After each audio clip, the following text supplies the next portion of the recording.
मैं शिव कुमार खान और आप देख रहे हैं बेहतर समाज। दोस्तों, पहले आपको एक गुड न्यूज़ बता देते हैं। यूट्यूब के द्वारा जो टारगेट दिया गया था मुझे, वो मैंने कंप्लीट कर लिया आप लोगों की मदद से और आप लोगों की मोहब्बत से। दोस्तों, आपको पता है सिंधु बॉर्डर पर किसानों का एक जत्था काफ़ी दिनों से बैठा हुआ है और वो धरना प्रदर्शन पे है। आज का जो ट्वीट मैंने देखा, वो ट्वीट था दीपक चौरसिया पत्रकार। वो कहते हैं कि 1% किसान नहीं है इस आंदोलन में, बल्कि यहाँ टुकड़े टुकड़े गैंग है। दीपक चौरसिया को मालूम है कि देश में पत्रकार 1% से कम बचे हुए हैं, इसलिए उनको भी लग रहा है कि 1% से कम किसान आंदोलन में शामिल है।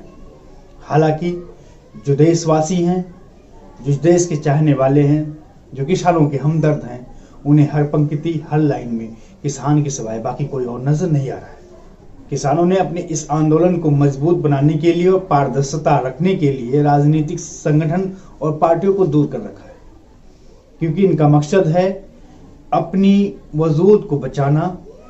और वाकई में अगर हम अपनी वजूद की लड़ाई, अपने हक की लड़ाई नहीं लड़ पा रहे हैं, तो शायद हम एक जिम्मेदार नागरिक नहीं है। क्योंकि एक जिम्मेदार नागरिक की पहचान होती है जब उस पर जुल्म किया जाए, जब उस पर सरकारों के द्वारा अटैक करने की कोशिश की जाए, तब वो उसके खिलाफ खड़ा हो। अगर वो खड़ा रहने की ताकत नहीं रखता है, तो शायद आप अभी नहीं भूले हैं। इसीलिए हर वक्त लोग याद करते हैं हिटलर को। वो भी एक हिटलर शाही थी।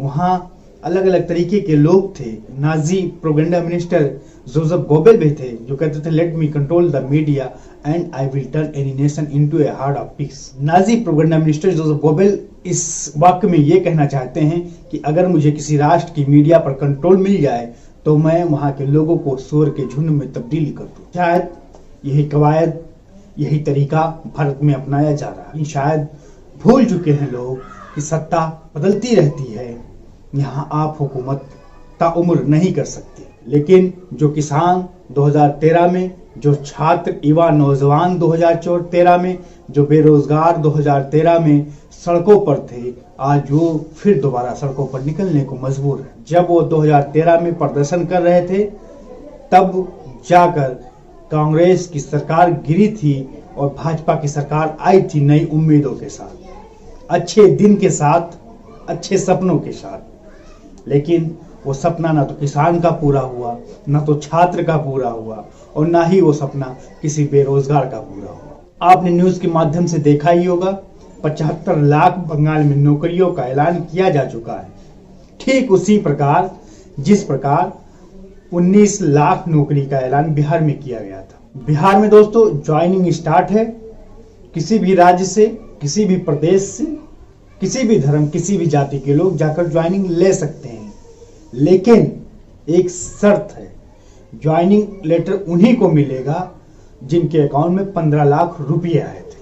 अगर आपके अकाउंट में 15 लाख आए हैं और आपके पास डिग्री नहीं है, आप स्कूल तक भी नहीं गए हैं, तब भी आपको नौकरी मिलेगी, क्योंकि आपके अकाउंट में 15 लाख ही सबसे बड़ा प्रमाण है। तो आप लोगों में से जो लोग 15 लाख पा चुके हैं, उन्हें ये नौकरी बिहार में जाकर लेनी चाहिए, क्योंकि जन्म प्रमाण पत्र या आय प्रमाण पत्र वहां नहीं मांगा जाता है।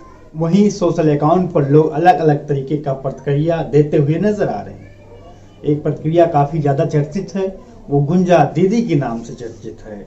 हाँ, वही गुंजा दीदी जो बिरयानी खाने के लिए एनआरसी और सीए प्रोटेस्ट में पहुंच गई थी। शायद उनको इस बात का दुख है कि लोगों ने उनका फोटोज इतनी बुरी तरीके से वायरल कर दिया है, अगर वो किसान आंदोलन में पहुंचेंगी तो पकड़ी जाएंगी। मतलब वो किसान आंदोलन में बिरयानी तो मिल ही रहा है, लेकिन प्रोटीन, पिज्जा, वह गुरु की प्रसाद है, काजू बादाम पिस्ता भी अब पहुंचने लगा है। गुंजा दीदी काफी संदेह में है और भक्त भी काफी परेशान हैं कि विरोध करने के बाद कैसे वहां पहुंचा जाए, क्योंकि हेल्थ बनाने का जो मौका किसानों द्वारा दिया गया है, वो मौका कोई छोड़ना नहीं चाहता। विरोध वो लोग भी कर रहे हैं जो किसानों के खेतों से गुजरते थे तो कहते थे चचा गन्ना तोड़ लें, मटर तोड़ लें, या जो भी खाने वाली चीज होती थी उनसे मांगते थे। किसान का हृदय इतना बड़ा होता है कि वो कभी किसी को रोकता नहीं है, कहता तोड़ लो। अगर आप वाकई में पढ़े लिखे उसे नजर आते हैं, सज्जन व्यक्ति नजर आते हैं, तो वो स्वयं जाता है खेत से अच्छे फसल को चुनकर तोड़कर आपको ला कर देता है। किसान का हृदय बहुत बड़ा है। आपने देखा होगा जब देहात का किसान बैलगाड़ी से, ट्रैक्टर से गन्ना लाद कर हाईवे पर निकलता है, तब लोग उससे मांगते हैं तो मना नहीं करता, कहता है निकाल लो। अगर वही किसान किसी दुकानदार के दुकान पे जाए जिसने गन्ना निकाला है, अगर उससे कह दे कि एक पार्लेजी की बिस्कुट दे दो, तो शायद वो किसान को धक्का देकर अपनी दुकान से बाहर फेंक देगा। ये जज्बा, ये इंसानियत सिर्फ किसानों के अंदर पाई जाती है। और सिर्फ यही जज्बा ही नहीं, बल्कि किसान अपने बच्चे को उस मिट्टी और धूल और गर्दिश में इस कदर परवरिश करता है, उसके बेटे का भविष्य में सिर्फ एक ही सपना होता है, जिस मिट्टी में मैं पला हूँ, जिस मिट्टी में मैं बढ़ा हूँ, उसी मिट्टी के सरहद पर खड़े होकर उसी मिट्टी की हिफाजत करना है, वहाँ के लोगों की हिफाजत करना है, जिनके खानदान रिश्तेदारों में भी सेना के जवान नहीं हैं। आज वो किसान पर आपत्तिजनक पोस्ट करते हुए नजर आ रहे हैं। शायद आप भूल रहे हैं कि किसान ने जमीन जोती है और उसी जमीन से अपने बच्चे को दौड़ना सिखाया है, और वो बच्चा जब रेस में दौड़ा है तो सरहद पर आज जाकर वो खड़ा हो गया। किसान के बच्चे आज भी सरहदों पर मौजूद हैं। आप सोचिए जरा और ये महसूस करिए कि जिसका बेटा सरहद पर खड़ा है, उसके बाप को खालिस्तानी बताया जा रहा है, उसके बाप को टुकड़े टुकड़े किंग बताया जा रहा है। मीडिया के द्वारा उसके बाप को किसान भी नहीं बताया जा रहा है। और ये वही मीडिया है जिसकी औलादें सरकारी स्कूलों में नहीं पढ़ती, जिसकी औलादें न तो सरहदों पर जाने के लिए तैयार रहती हैं, जिनकी औलादें पढ़ने के बाद सीधा विदेश जाने का सपना देखती हैं, विदेश के लोगों का सेवा करने का सपना देखती हैं। लेकिन ये किसान का बेटा 12 भी पढ़ ले, 10वीं भी पढ़ ले, तो वो सरहद पर जाने की मंशा रखता है, सरहद पर हिफाजत करने की मंशा रखता है, वो देश में मरने की मंशा रखता है, वो देश के लिए जीने की मंशा रखता है। किसान भी यही करता है। जो आज किसानों के साथ कांग्रेस, सपा, बहुजन, आरजेडी और ममता, ना जाने कितने कितने लोग जो दिखाई दे रहे हैं, इन लोगों ने भी किसानों का उसी तरीके से शोषण किया है जैसे आज आप देख रहे हैं। अभी 2014 से भाजपा की सरकार है, उससे पहले कांग्रेस की सरकार थी, तब आपने आय क्यों नहीं बढ़ाया? जब आप हर सेक्टर में आय दुगना के बजाय 50 गुना 100 गुना बढ़ा रहे थे, तब किसान की आय सिर्फ 19 गुना क्यों बढ़ाई गई? इस पर भी बात क्यों नहीं की जाती है?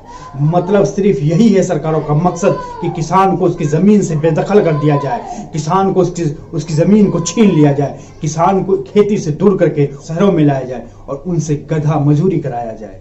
किसान का दुश्मन हर सरकार थी और रहेगी, इसलिए किसानों को अपने हक के लिए खुद लड़ना होगा।